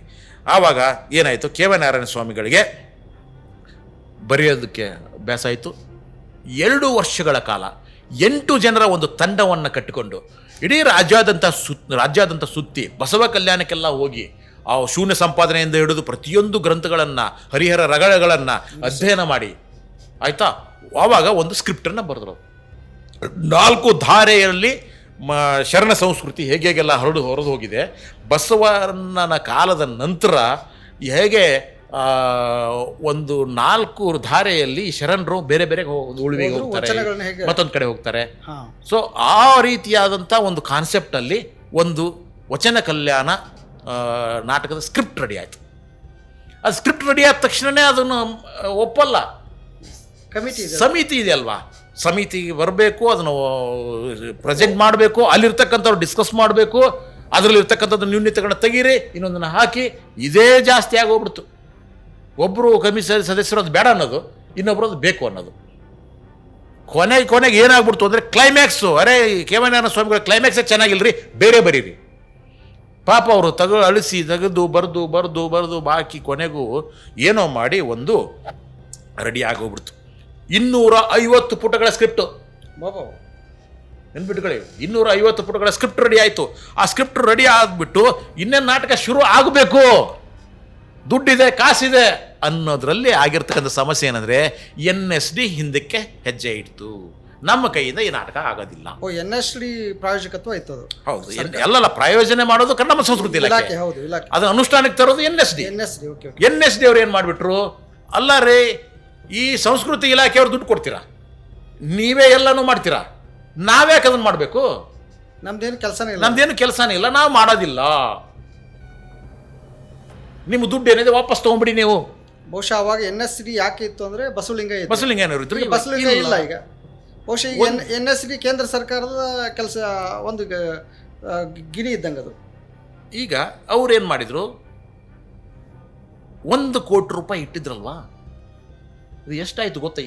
ಈ ವಿಳಂಬದಿಂದ ಆದಂಥ ಒಂದೇ ಒಂದು ಲಾಭ ಏನಂದ್ರೆ 1.5 ಕೋಟಿ ಆಯ್ತು. ಅದು ಅದೇ ಬಿಡಿ, ಬಡ್ಡಿ ಎಲ್ಲ ಬೆಳೆದು ಬೆಳೆದು ಬೆಳೆದು 1 ಕೋಟಿ ಬ್ಯಾಂಕಲ್ಲಿ ಇಟ್ಟಿದ್ದು 1.5 ಕೋಟಿ ಆಯ್ತು. ಸೊ ಅವಾಗ ದುಡ್ಡು ಜಾಸ್ತಿ ಆಯ್ತು, 1.5 ಕೋಟಿ ಆಯ್ತು. ಇವರು ದುರಂತಕ್ಕೆ ಪ್ರಾಜೆಕ್ಟ್ ಕಾಸ್ಟು 2,40,00,000 ಆಯ್ತು. ಇದು 2.5 ಕೋಟಿ ಹತ್ತತ್ರ. ನೆನಪಿಟ್ಕೊಳ್ಳಿ, ದುಡ್ಡು ಬೆಳೀತು, ಅದ್ರ ಪ್ರಾಜೆಕ್ಟ್ ಕಾಸ್ಟು ಬೆಳೆದೋಗ್ಬಿಡ್ತು. ಇವಾಗ ಅದು ಕಾಸ್ಟ್ ಮಾಡಿದಾಗ 2.4 ಕೋಟಿ ರೂಪಾಯಿ ಅದರ ಇದಾಗ. ಸೊ ಈ ರೀತಿ ಆಗಿರ್ತಕ್ಕಂಥ ಸಂದರ್ಭದಲ್ಲಿ NSD ಹಿಂದಕ್ಕೆ ಬಂದ್ಬಿಡ್ತು, ಅದಕ್ಕೆ ಬ್ಯಾಂಕು ಬಡ್ಡಿ ಬೆಳೀತು, ಅದರ ಪ್ರಾಜೆಕ್ಟ್ ಕಾಸ್ಟು ಜಾಸ್ತಿ ಆಯಿತು. ಇದು ಒಟ್ಟಾರೆ ಈಗ ನಾಟಕ ಈಗಲೇ ಮತ್ತೆ ಏನಾರ ಮರುಚಾಲ್ತಿ ಪಡಿತಾ ಇದೆಯಾ ಅಥವಾ ಇನ್ನೂ ಅದೇ? ಅಲ್ಲಲ್ಲ, ಈ ಕತೆ ಅಂತಂದರೆ ದುಡ್ಡೆಲ್ಲಿದೆ? ಇನ್ನೂ 1 ಕೋಟಿ ಬೇಕು. 1.5 ಕೋಟಿ ದುಡ್ಡು ಈಗ ಆಯಿತು, NSD ಕೊಟ್ಟರೆ ಅದು ಬರುತ್ತೆ ಕನ್ನಡ ಸಂಸ್ಕೃತಿ ಇಲಾಖೆಗೆ. ಈಗ ಬೇಕಾಗಿರೋದು 2.4 ಕೋಟಿ, ಅಂದರೆ ಇನ್ನೂ 90 ಲಕ್ಷ ಬೇಕು. ಇವರು ಮತ್ತೆ ಇವಾಗ ಏನು ಮಾಡಿದ್ದಾರೆ, ಈ ಸಮಿತಿಯವರು ಶಿಫಾರಸ್ ಮಾಡಿದ್ದಾರೆ ಸರ್ಕಾರಕ್ಕೆ, ನಮ್ಗೆ ಇನ್ನೂ 90 ಲಕ್ಷ ರೂಪಾಯಿ ಬೇಕು ಅಂತ. ಆಯಿತು, ಕೊಡ್ತೀವಿ ಅಂತ ಸರ್ಕಾರ ಹೇಳ್ತಾ ಇದೆ, ಆದರೆ ಅಷ್ಟು ಸುಲಭ ಅಲ್ಲ. ಯಾಕಂದ್ರೆ ಹಣಕಾಸಿನ ಇಲಾಖೆ ಅಂತಿದೆ, ಆ ಇಲಾಖೆಯಿಂದ ದುಡ್ಡು ಮಂಜೂರಾಗಬೇಕು. ಮೊದಲೇ ಪ್ಲಾನ್ ಆಗಿದ್ರೆ ಮಾತ್ರ ಮಂಜೂರಾಗ್ತದೆ. ಆ ಮಂಜೂರು ಮಾಡಿಸ್ಕೋಬೇಕು. ಇವಾಗ ಇನ್ನೂ ಮಂಜೂರಾಗಿಲ್ಲ, ಆದ್ರೆ ಕೊಡ್ತೀವಿ ಅಂತ ಹೇಳ್ತಾ ಇದೆ ನಮ್ಮ ಸಂಸ್ಕೃತಿ ಇಲಾಖೆ. ಅಂದರೆ ಬಾಯಿ ಮಾತಲ್ಲಿ ಹೇಳ್ತಾ ಇದೆ, ನೀವು ಪ್ರಾಜೆಕ್ಟ್ ಶುರು ಮಾಡಿ, ನಾವು ದುಡ್ಡು ಕೊಡ್ತೀವಿ, ಹೇಗೋ ಮಾಡಿ ಅಂತ. ಇವತ್ತವರೆಗೂ ಒಂದೇ ಒಂದು ರೂಪಾಯಿನೂ ರಿಲೀಸ್ ಆಗಿಲ್ಲ. ಈಗಾಗಲೇ ಹಲವಾರು, ಈಗ KY ನಾರಾಯಣ ಸ್ವಾಮಿ ಇದ್ದಾರಲ್ಲ, 1 ರೂಪಾಯಿ ಪೇಮೆಂಟ್ ಆಗಿಲ್ಲ ಅವ್ರಿಗೆ. ಅವರು ಶಿಷ್ಯ ಪಡೆ ಇದೆ ಒಂದು 8 ಜನರದು. 8 ಜನರು ಸಹಿತ ಏನು ಮಾಡಿದ್ದಾರೆ, ಕೆಲಸ ಮಾಡಿದ್ದಾರೆ 2 ವರ್ಷಗಳ ಕಾಲ. ಅವ್ರಿಗೂ ಸಹಿತ ಇವತ್ತರೆಗೂ 1 ರೂಪಾಯಿ ಕೊಟ್ಟಿಲ್ಲ. ಇಲ್ಲಿ ಪೇಮೆಂಟ್ಗೂ ಸಹಿತ ಆಲ್ಮೋಸ್ಟ್ ಫಿಕ್ಸ್ ಆಗಿಬಿಟ್ಟಿದೆ. ನಮ್ಮ ಬರಹಗಾರ ಆಗಿರ್ತಕ್ಕಂಥ KY ನಾರಾಯಣ ಸ್ವಾಮಿಗೆ 2 ಲಕ್ಷ ರೂಪಾಯಿ ಕೊಡಬೇಕು. 2 ವರ್ಷ ಕೆಲಸ ಮಾಡಿದ್ರೆ 2 ಲಕ್ಷ. 2 ವರ್ಷ ಕೆಲಸಕ್ಕೆ 2 ಲಕ್ಷ ರೂಪಾಯಿ ವೇಸ್ಟ್ ಆಗಿರೋದ್ರಿಂದ ತಿಂಗಳ ಅಷ್ಟು ಸಿಗುತ್ತೆ. 2 ವರ್ಷ ಆಮೇಲೆ ಬೇರೆ ಏನನ್ನೂ ಬರೋದಿಲ್ಲ. ಅವರು 2 ವರ್ಷ ಇದನ್ನೇ ಮಾಡಿದ್ದಾರೆ. ಅವ್ರು 8 ಜನ ಅವ್ರ ಶಿಷ್ಯ ಪಡೆ ಇದೆ ಅಲ್ವಾ, 25 ಸಾವಿರ ರೂಪಾಯಿ ಅವರಿಗೆ. ಅವರು ಸಹಿತ ಕೆಲಸ ಬಿಟ್ಟು ಎಲ್ಲ ತಮ್ಮ ಕೆಲಸ ಬಿಟ್ಟು ಇದನ್ನೇ ಮಾಡಿದ್ದಾರೆ. ಎಸ್. ಆಮೇಲೆ 3 ತಿಂಗಳುಗಳ ಕಾಲ ಕಷ್ಟಪಟ್ಟು ಶ್ರಮಪಟ್ಟು ನಾಟಕವನ್ನು ಕಟ್ಟತಕ್ಕಂಥ ಸಿ ಬಸವಲಿಂಗಯ್ಯನವರಿಗೆ 6 ಲಕ್ಷ ಆಯ್ತಾ. 40 ವಚನಗಳನ್ನು ಕಂಪೋಸ್ ಮಾಡಿ ಸಂಗೀತ ಮಾಡೋದಕ್ಕೆ ಹಂಸಲೇಖ ಅವರಿಗೆ 15 ಲಕ್ಷ. ಇದು ಇವ್ರಿಗೆ ಸ್ವಲ್ಪ ಜಾಸ್ತಿ. ಯಾರೋ ರಂಗಭೂಮಿ ಕಲಾವಿದರು ಮಾಡ್ಬೋದಾಗಿತ್ತು, ಆದರೆ ಅವರು ಹೆಸರಿದೆ ಅಂತ ಹೇಳ್ಬಿಟ್ಟು ಅವ್ರಿಗೆ ಕೊಟ್ಟಿದ್ದಾರೆ. ಮಲೆಗಳಲ್ಲಿ ಮದುಮಗಳಲ್ಲೂ ಸಹಿತ ಅದೇ ಅವರೇ ಸಂಗೀತ ನಿರ್ದೇಶನ ಮಾಡಿದರು. ಕೆಲವೊಂದು ಅಪಸ್ವರಗಳು ಬಂತು ಆ ಸಂದರ್ಭದಲ್ಲಿ, ಆಯಿತು ಅಂತ ಅವ್ರು 15 ಲಕ್ಷ. ಸೊ ಈ ರೀತಿಯಾದಂಥ ಒಂದಿಷ್ಟು ಇವುಗಳನ್ನು ಮಾಡ್ತಾ ಫಿಕ್ಸೆಡ್ ಮಾಡಿದ್ದಾರೆ. ಆಮೇಲೆ ಇವಾಗ 70 ಜನ ಕಲಾವಿದರನ್ನು ತೆಗೆದುಕೊಳ್ಬೇಕು ಅದಕ್ಕೆ. ಇದು ಮೆಗಾ ಪ್ರಾಜೆಕ್ಟು, 9 ಗಂಟೆ ಅದರ ಅವಧಿ. ಇದು ರಂಗದ ಮೇಲೆ ನಟಿಸುವವರು 70 ಜನ ಕಲಾವಿದರು ಆನ್ ಸ್ಟೇಜ್. ನೇಪಥ್ಯದಲ್ಲಿ 25 ಜನ. ಉಳಿದವರೆಲ್ಲ ಸೇರಿದರೆ ನಿರ್ದೇಶಕರನ್ನು ಸೇರಿ ಒಂದು 100 ಜನ ಆಗ್ತಾರೆ ಇವರು. ಇವರೆಲ್ಲರಿಗೂ ಸಹಿತ 3 ತಿಂಗಳುಗಳ ಕಾಲ ತರಬೇತಿ ಕೊಡಬೇಕು. ಅದ್ರ ಕಾಸ್ಟ್ ಮತ್ತೆ ಆಯ್ತಾ. ಪ್ರತಿಯೊಬ್ಬರಿಗೂ 30 ರಿಂದ 40 ಸಾವಿರ ರೂಪಾಯಿ ಸಂಬಳ ಒಂದು ತಿಂಗಳಿಗೆ ಆಯ್ತು. ಅದೇ ನಿಮಗೆ ಏನಂದ್ರೆ 70 ಲಕ್ಷ ಆಗುತ್ತೆ ಬರೀ ಸಂಬಳ ಕಲಾವಿದರಿಗೆ. ನೇಪಥ್ಯದವರಿಗೆ ಕೊಡಬೇಕಾಗಿರೋ ಸಂಬಳ 70 ಲಕ್ಷ ರೂಪಾಯಿ. ಇನ್ನು ಕಲಾವಿದರ ಊಟ ವಸತಿಗೆ 30 ಲಕ್ಷ ರೂಪಾಯಿ. 1 ಕೋಟಿ ರೂಪಾಯಿ ಅಲ್ಲೇ ಹೋಯ್ತು ಆಯ್ತಾ. ಇನ್ನು ಸಿನಿಮಾ ಸೆಟ್ಗೆ, ಇನ್ನೊಂದಕ್ಕೆ, ಮತ್ತೊಂದಕ್ಕೆ ಇವ್ರಿಗೆಲ್ಲರಿಗೂ ಮಾಡಿದರೆ 2.4 ಕೋಟಿ ಆಗುತ್ತೆ. ಸೊ ಈ ರೀತಿಯಾದಂಥದ್ದು ಮಾಡಿದ್ದಾರೆ. ಆಯ್ತಪ್ಪ, ಪ್ರಾಜೆಕ್ಟ್ ಮಾಡಿದ್ರಿ, ಈಗ ಕಲಾವಿದರಿಗೆ ಅರ್ಜಿ ಕರೆದಿದ್ದಾರೆ, ಈಗ ಶುರು ಆಗಿದೆ. ಈಗ ಇಂಟರ್ವ್ಯೂ ನಡೀತಾ ಇದೆ. ಗ್ರೇಟ್. ಇಂಟರ್ವ್ಯೂನಲ್ಲಿ ಈಗ ಜನರನ್ನ ಫಿಕ್ಸ್ ಮಾಡ್ತಾರೆ. ಡೇಟ್ ಫಿಕ್ಸ್ ಆಗಿದೆ. ಇಂಟರ್ವ್ಯೂ ಡೇಟು ಫಿಕ್ಸ್ ಆಗಿದೆ. ಯಾವತ್ತು ಸರ್ ಗೊತ್ತಾಯ್ತಾ? ಈಗ ನೆಕ್ಸ್ಟ್ ಮಂತಲ್ಲಿ ಶುರು ಆಗುತ್ತೆ. ಈಗ ಮಾರ್ಚ್ ತಿಂಗಳಲ್ಲ, ಈ ಮಾರ್ಚ್ ಒಳಗಡೆಗೆ ಶುರು ಆಗುತ್ತೆ. ಜೂನ್ನಲ್ಲಿ ನಾಟಕ ಅನ್ನೋದು ಫಿಕ್ಸ್ ಆಗಿಬಿಟ್ಟಿದೆ. ಜೂನಲ್ಲಿ ಶೋ ಫಸ್ಟ್. ಏಪ್ರಿಲ್, ಮೇ, ಜೂನ್ನಲ್ಲಿ ನಾಟಕ. ಇಲ್ಲಿ ಕಲಾಗ್ರಾಮದಲ್ಲ ಬದಲ ಶೋ. ಅದ್ರ ಬಗ್ಗೆ ಹೇಳ್ಬೇಕಂತಂದ್ರೆ ಬಹಳ ಚೆನ್ನಾಗಿದೆ. ಈ ಇಡೀ ಪ್ರಾಜೆಕ್ಟ್ ಇರೋದು 10 ಶೋಗಳನ್ನ ಮಾಡೋದು ಮಾತ್ರ. 10 ಶೋಗಳನ್ನ ಬಸವ ಕಲ್ಯಾಣದಲ್ಲಿ ಮಾಡಬೇಕು. 2.5 ಕೋಟಿ ಖರ್ಚು ಮಾಡಿ 10 ಶೋ. 10 ಶೋಗಳು ಮಾಡಬೇಕು ಅಂತ ಈ ಸದ್ಯಕ್ಕೆ ಇರ್ತಕ್ಕಂಥ ಇನಿಷಿಯಲ್. ಆಯ್ತಾ. ಬಸವ ಕಲ್ಯಾಣದಲ್ಲಿ ಅದು 4 ಸ್ಟೇಜ್ಗಳು. 4 ಸ್ಟೇಜ್ಗಳಲ್ಲಿ ಬಯಲು ಪ್ರದೇಶದಲ್ಲಿ. ಒಂದೇ ಸಮಸ್ಯೆ ಏನಂತಂದ್ರೆ ಜೂನ್ನಲ್ಲಿ ಮಾಡ್ತಾ ಇದ್ದಾರೆ. ಜೂನ್ನಲ್ಲಿ ಮಳೆಗಾಲದಲ್ಲಿ ಮಳೆ ಬಂತು ಅಂದ್ರೆ ನಾಟಕ ಇಲ್ಲ. 15 ದಿನಗಳ ಕಾಲದಲ್ಲಿ 10 ಶೋಗಳನ್ನು ಬಸವ ಕಲ್ಯಾಣದಲ್ಲಿ ಮಾಡುವುದು ಅಂತ ನಿರ್ಧಾರ ಆಗಿದೆ ಇವಾಗಲೇ. ಆದರೆ ಮೊಟ್ಟ ಮೊದಲನೇ ಒಂದು ಶೋನ ಟೆಕ್ನಿಕಲ್ ಶೋ ಅಂತ ಇಲ್ಲಿ ಬೆಂಗಳೂರಿನ ಕಲಾಗ್ರಾಮದಲ್ಲಿ ಮಾಡೋದು, ಟೆಕ್ನಿಕಲ್ ಶೋ ಮಾಡೋದು, ಹಲವಾರು ಜನರು ಆಹ್ವಾನಿಸೋದು, ಅವರ ಅಭಿಪ್ರಾಯಗಳನ್ನು ಪಡ್ಕೊಳ್ಳೋದು, ಏನಾದರೂ ಒಂದಿಷ್ಟು ಚೇಂಜಸ್ ಇದ್ರೆ ಮಾಡೋದು. ಸಣ್ಣ ಪುಟ್ಟ, ಹೌದು. ಆ ನಂತರ ಜೂನ್ ತಿಂಗಳಲ್ಲಿ ನೀವು ಬಸವ ಕಲ್ಯಾಣದಲ್ಲಿ ಈ ನಾಟಕವನ್ನು, ಈ ಮೆಗಾ ನಾಟಕವನ್ನು ಮಾಡುವುದು ಅಂತ ಈಗಾಗಲೇ ನಿರ್ಧಾರ ಆಗಿದೆ. ಈಗ ನನ್ನ ಲೆಕ್ಕಾಚಾರ ಏನಂತಂದರೆ, ಅಲ್ಲ ಸ್ವಾಮಿ, 2.4 ಕೋಟಿ ರೂಪಾಯಿಯಲ್ಲಿ ಈ ಪ್ರಾಜೆಕ್ಟ್ ಮಾಡಿ 10 ಪ್ರದರ್ಶನ ಮಾಡ್ತಾ ಇದ್ರಲ್ಲ, ಒಂದು ಪ್ರದರ್ಶನಕ್ಕೆ ಎಷ್ಟಾಯ್ತಮ್ಮ? 24 ಲಕ್ಷ ರೂಪಾಯಿ.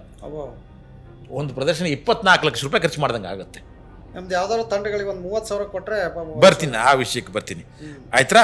ಸೊ ಈ ರೀತಿಯಾದಂಥ ಸಂದರ್ಭದಲ್ಲಿ ಆಯ್ತಪ್ಪ, ಇಷ್ಟೆಲ್ಲ ಖರ್ಚು ಮಾಡಿದ್ದೀವಿ, ಒಂದು ಮೆಗಾ ಪ್ರಾಜೆಕ್ಟ್ ಮಾಡ್ತಾ ಇದ್ದೀವಿ. ಯಾಕಂದರೆ ಕನ್ನಡ ರಂಗಭೂಮಿ ತನ್ನ ಪ್ರಯೋಗಶೀಲತೆಗೆ ದೊಡ್ಡ ಹೆಸರು ಮಾಡಿದೆ. ಇಲ್ಲಿ ನೀವು ಎಂತೆಂಥ ನಾಟಕಗಳಿಲ್ಲಿ ಆಗಿದ್ದಾವೆ ಅಂತಂತಂದರೆ ಇಡೀ ಭಾರತ ಕಣ್ಬಿಟ್ಟು ನೋಡ್ತಾ ಇದೆ. ಮತ್ತು ನಿರಂತರವಾಗಿ ಪಶ್ಚಿಮ ಬಂಗಾಳ ಬಿಟ್ಟರೆ ಕೇರಳ ಬಿಟ್ಟರೆ ನಿರಂತರವಾಗಿ ನಾಟಕ ಚಳವಳಿ ನಡೀತಕ್ಕಂಥದ್ದು ಕರ್ನಾಟಕದಲ್ಲಿ.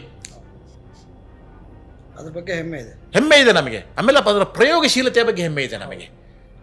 ಆದ್ದರಿಂದ ಈಗ 9 ಗಂಟೆ ನಾಟಕ ಅಂದರೆ ಎಲ್ಲೂ ಮಾಡಿರಲಿಲ್ಲ, ಇಲ್ಲಿ ಮಾಡಿದ್ದೀವಿ ನಾವು. ಮಲೆಗಳಲ್ಲಿ ಮದುಮಗಳನ್ನು ಮಾಡಿದ್ದೀವಿ. ಆ ಥರ ಮೆಗಾ ಪ್ರಾಜೆಕ್ಟು ಇದೆ. ಸೊ ಅದು ಆ ರೀತಿಯಾಗಿ. ಆದ್ದರಿಂದ ಈ ವಚನ ಕಲ್ಯಾಣಕ್ಕೆ ಕೆಲವೊಂದು ಸಕಾರಾತ್ಮಕ ಅಂಶಗಳನ್ನು ನಾನು ಹೇಳ್ತೀನಿ. ಯಾಕಂದ್ರೆ ಬರೀ ನಕಾರಾತ್ಮಕ ಹೇಳೋದು ತಪ್ಪಾಗುತ್ತೆ. ಯಾಕಂದರೆ ಏನೋ ಮಾಡ್ತಾ ಇದ್ದಾರಲ್ಲ, ಅದಕ್ಕೆ ನಾವು ಸಪೋರ್ಟ್ ಮಾಡೋಣ. ಒಂದು ಅದ್ಭುತವಾದ ಕೆಲಸ ಆಗ್ತಾ ಇದೆ ಅಲ್ವಾ, ಆಗಲಿ.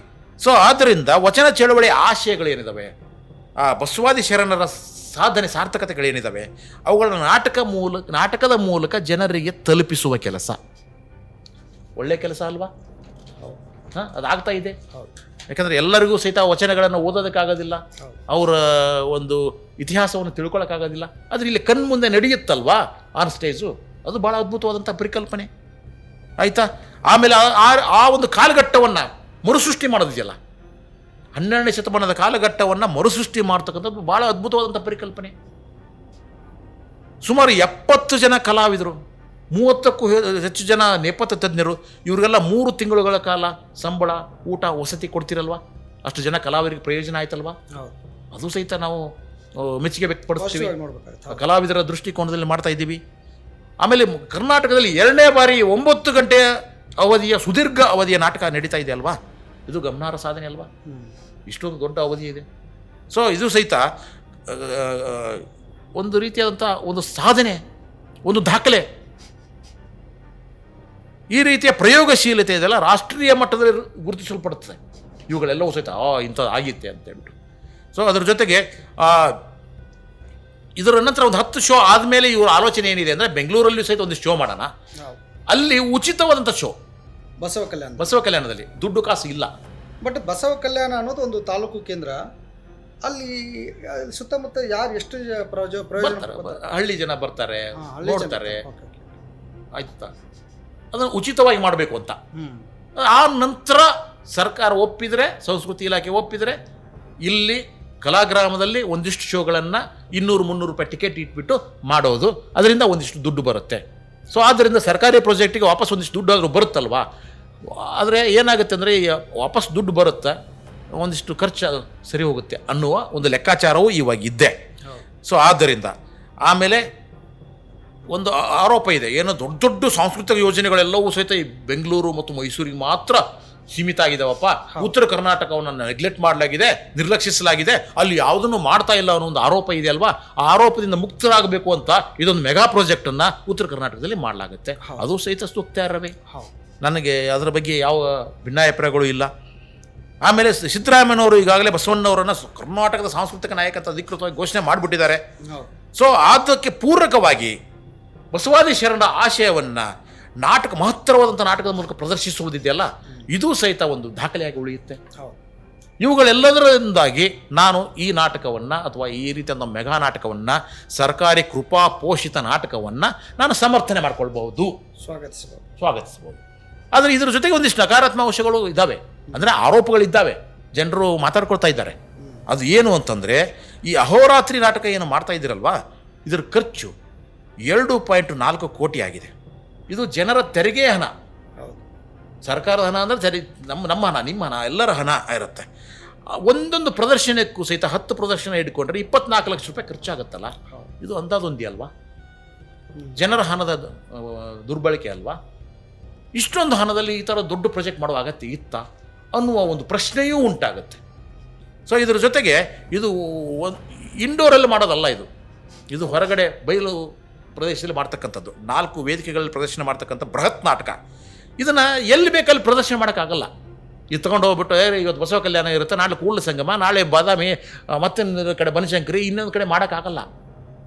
ಇದನ್ನು ಸಿದ್ಧವಾಗಿರ್ತಕ್ಕಂಥ ವೇದಿಕೆಗಳನ್ನೇ ಮಾಡಬೇಕಾಗತ್ತೆ, ರೆಡಿ ಮಾಡಬೇಕಾಗತ್ತೆ. ಸೊ ಆದ್ದರಿಂದ ಅದನ್ನು ನಾವು ಮಾಡ್ಬೋದು. ಬಸವ ಕಲ್ಯಾಣದಲ್ಲಿ 10 ಶೋ, ಆಮೇಲೆ ಅಮ್ಮಮ್ಮ ಅಂದರೆ ಬೆಂಗಳೂರಲ್ಲಿ ಒಂದು 10 ಶೋ, ಆಮೇಲೆ ಮೈಸೂರಲ್ಲಿ ಒಂದು 10 ಶೋ, ಈ ಥರ ಮಾಡ್ಬೋದೇ ಹೊರತಾಗಿ ಎಲ್ಲಿ ಬೇಕಲ್ಲಿ ಮಾಡಲಿಕ್ಕೆ ಸಾಧ್ಯತೆಗಳಿಲ್ಲ. ಆ 4-5 ಇದನ್ನು ಏನು ಸೆಟ್ಗಳನ್ನ ಮಾಡೋಕ್ಕೆ ಕಷ್ಟ ಆಗುತ್ತೆ. ಸೊ ಆದ್ದರಿಂದ ಇದನ್ನು ಸುಲಭಕ್ಕೆ ಪ್ರದರ್ಶನ ಮಾಡಲಿಕ್ಕೆ ಆಗೋದಿಲ್ಲ. ಆದ್ದರಿಂದ ಇದು ಪ್ರದರ್ಶನ ಸ್ವಲ್ಪ ಇಡೀ ಕರ್ನಾಟಕದಂತ ಮಾಡಲಿಕ್ಕೆ ಸಾಧ್ಯತೆಗಳಿಲ್ಲ. ಕರ್ನಾಟಕದ ಹೊರಗಂತೂ ಮಾಡಲಿಕ್ಕೆ ಸಾಧ್ಯತೆಗಳು ಇಲ್ಲ. ನೀವು ಡೆಲ್ಲಿಗೆ ಮಾಡ್ತೀವಿ, ಬಾಂಬೆಯಲ್ಲಿ ಮಾಡ್ತೀವಿ ಅನ್ನೋದು ಸಾಧ್ಯತೆಗಳು ಇಲ್ಲ. ಸೊ ಇದು ಸಹಿತ ಒಂದು ಸ್ವಲ್ಪ ನಕಾರಾತ್ಮಕವಾಗಿದೆ ಇದು ಸಹಿತ. ಆಮೇಲೆ ಅಕಸ್ಮಾತ್ ಜಿಲ್ಲಾ ಕೇಂದ್ರದಲ್ಲಿ ಮಾಡಬೇಕು ಅಂತಂದರೆ ಆಯ್ತಪ್ಪ, ಬೆಳಗಾವಲ್ಲಿ ಮಾಡಬೇಕಾಗಿದೆ, ಧಾರವಾಡದಲ್ಲಿ ಮಾಡಬೇಕಾದ್ರೆ ಈ 100 ಜನ ಕಲಾವಿದರು ಇದ್ದಾರಲ್ಲ, ನೇಪಥ್ಯದರು ಸೇರಿಸಿ ಇವರಿಗೆ ಮತ್ತೆ ಸಂಬಳ ಕೊಡಬೇಕು, ಸಾರಿಗೆ ವೆಚ್ಚ, ಎಲ್ಲ ಸೆಟ್ ತೆಗೆದುಕೊಂಡು ಹೋಗಿ ರೆಡಿ ಮಾಡಬೇಕು. ಇದೆಲ್ಲವೂ ಸಹಿತ ಹೆಚ್ಚು ಬಜೆಟನ್ನು ಕೇಳುತ್ತೆ. ಸರ್ಕಾರ ಅದಕ್ಕೆ ಸಿದ್ಧವಾಗಿರೋದಿಲ್ಲ, ಹೆಚ್ಚುವರಿ ಬಜೆಟ್ ಕೊಡಲ್ಲ, ಅದು ಇಷ್ಟೇ ಕೊಡೋದು. ಆವಾಗ ಅಲ್ಲಿ ಟಿಕೆಟ್ ಇಡಬೇಕಾಗತ್ತೆ. ಟಿಕೆಟ್ ಬಂದಿರತಕ್ಕಂಥ ಆದಾಯದಲ್ಲೇ ಎಲ್ಲ ಖರ್ಚು ನಿಭಾಯಿಸೋದು ಸ್ವಲ್ಪ ಕಷ್ಟ ಆಗುತ್ತೆ. ಅದರ ಪ್ರಯತ್ನ ಮಾಡಬಹುದು, ಆಯಿತಾ. ಸೊ ಈ ರೀತಿಯಾದಂಥದ್ದು ಸಹಿತ ಒಂದು ಅಪಸ್ವರ ಇದೆ. ಆಕಸ್ಮಿಕವಾಗಿ ಇಷ್ಟೊಂದು ಖರ್ಚು ಮಾಡೋದಿದ್ದರೆ, 2.4 ಕೋಟಿ ರೂಪಾಯಿ ಖರ್ಚು ಮಾಡೋದಿದ್ದರೆ, ಶರಣರ ಒಂದು ಸಂಸ್ಕೃತಿಯನ್ನು, ಬಸವಾದಿ ಶರಣರ ಸಾಧನೆಯನ್ನು ಒಂದು ಸಿನಿಮಾ ಮೂಲಕನೇ ಮಾಡ್ಬೋದಲ್ರಿ. ಒಂದು ಸಿನಿಮಾನೇ ತೆಗೆದುಬಿಡಿ, ಸಾರ್ವಕಾಲಿಕ ಸಿನಿಮಾ ಆಗೋಗ್ಬಿಡುತ್ತೆ. ಇಡೀ ಜಗತ್ತಿನಾದ್ಯಂತ OTT ಮೂಲಕ ಎಲ್ಲರೂ ನೋಡಲಿ, ಅದನ್ನು ಈ ಮುಂದಿನ ತಲೆಮಾರು ಸಹಿತ ನೋಡ್ಬೋದಲ್ವಾ ಅನ್ನುವ ಒಂದು ಆಲೋಚನೆ ಮತ್ತು ಕಾನ್ಸೆಪ್ಟ್ ಇದೆ. ಯಾಕಂದ್ರೆ ಖರ್ಚನ್ನ ನಾವು ಗಮನದಲ್ಲಿ ಇಟ್ಟುಕೊಂಡ್ರೆ ಆಯಿತಾ. ಆಮೇಲೆ ಇನ್ನೊಂದು ಆಲೋಚನೆಯನ್ನು ಕೆಲವು ಜನ ಮುಂದೆ ಇಡ್ತಾ ಇದ್ದಾರೆ. ಏನಪ್ಪ ಅಂದ್ರೆ, ಹೌದು ಸರ್, ಇಷ್ಟೇ ಹಣ ಕೊಟ್ಟುಬಿಟ್ಟಿದ್ರೆ ಕರ್ನಾಟಕದಾದ್ಯಂತ ಹಲವಾರು ತಂಡಗಳಿದ್ದಾವೆ ಸರ್, ದುಡ್ಡಿಲ್ಲದೆ ಸೊರಗುಬಿಟ್ಟಿದ್ದಾವೆ. ಅಂಥವ್ರಿಗೆಲ್ಲರಿಗೂ ಸಹಿತ ಒಂದು ಜಿಲ್ಲೆಗೆ ಒಂದು ಕ್ರಿಯಾಶೀಲವಾಗಿರ್ತಕ್ಕಂಥ ತಂಡಕ್ಕೆ ಒಂದಿಷ್ಟು ಅನುದಾನ ಕೊಟ್ಟು ಶರಣರಿಗೆ ಸಂಬಂಧಪಟ್ಟಂಥ ಒಂದು ನಾಟಕವನ್ನು ಮಾಡಬೇಕು. ಯಾಕಂದ್ರೆ ಹಲವಾರು ಜನ ವಚನಕಾರರಿದ್ದಾರೆ. ಒಂದೊಂದು ನಾಟಕ ಮಾಡಬೇಕು ಅಂತಂದರೆ ಕನಿಷ್ಠ 30 ನಾಟಕಗಳು ಬರ್ತಾ ಇದ್ದು, 30 ನಾಟಕಗಳು ಬಂತು ಅಂತಂದರೆ ಅವೇ ನಾಟಕಗಳನ್ನು ಒಂದಿಷ್ಟು ಶೋಗಳನ್ನು ಮಾಡಬೇಕು. ಬೇರೆ ಬೇರೆ ಕಡೆ ಮಾಡಿದರೆ ಒಂದೊಂದು ತಂಡದಲ್ಲಿಯೂ ಸಹಿತ ನಿಮಗೊಂದು 20 ಜನ ಕಲಾವಿದರಿಗೆ ಮಾಡಿದರೂ ಸಹಿತ 30 ತಂಡಕ್ಕೆ ಎಷ್ಟಾಗುತ್ತೆ? 500 ಜನಕ್ಕೆ ಅವಕಾಶ ಕೊಟ್ಟಂಗೆ ಆಗುತ್ತೆ. ಅಷ್ಟೊಂದು ನಾಟಕ ತಂಡಗಳು ಬೆಳೀತವೆ, ಅಷ್ಟೊಂದು ಕಲಾವಿದರಿಗೆ ಅವಕಾಶ ಸಿಕ್ಕುತ್ತೆ. ಸೊ ಇದೆಲ್ಲ ಆಗಬಹುದಾಗಿತ್ತಲ್ವಾ? ತಂಡಗಳು ಬೆಳೆಸ್ಬೋದಾಗಿತ್ತು, ಕಲಾವಿದರನ್ನು ಬೆಳೆಸ್ಬೋದಾಗಿತ್ತಲ್ವಾ? 5 ಲಕ್ಷ ರೂಪಾಯಿ ಒಂದು ತಂಡಕ್ಕೆ, 5 ಲಕ್ಷ ರೂಪಾಯಿ ಒಂದು ಜಿಲ್ಲೆಗೆ ಒಂದು ತಂಡ ಅಂದರೆ 1.5 ಕೋಟಿ ರೂಪಾಯಿ ಮಾಡಿದರೆ, 2.5 ಕೋಟಿ ಅಲ್ಲ, 1.5 ಕೋಟಿ ರೂಪಾಯಿಯಲ್ಲಿ 30 ನಾಟಕಗಳು ಕನಿಷ್ಠ ಒಂದೊಂದು 25 ಶೋ ಆಗಿದ್ರು ಸಹಿತ 750 ಶೋಗಳಾಗ್ಬೋದಾಗಿತ್ತು, ಬೇರೆ ಬೇರೆ ಮಾಡ್ಬೋದಾಗಿತ್ತು. ಅದರ ಆಗಿಲ್ವಲ್ಲ ಅನ್ನೋದು ಬೇಸರ. ಯಾಕಂದರೆ ನಮ್ಮ ಬೇರೆ ಬೇರೆ ತಂಡಗಳನ್ನ ಬೆಳೆಸಲಿಲ್ಲ ಅಂತಕ್ಕಂಥದ್ದು ಇದೆ.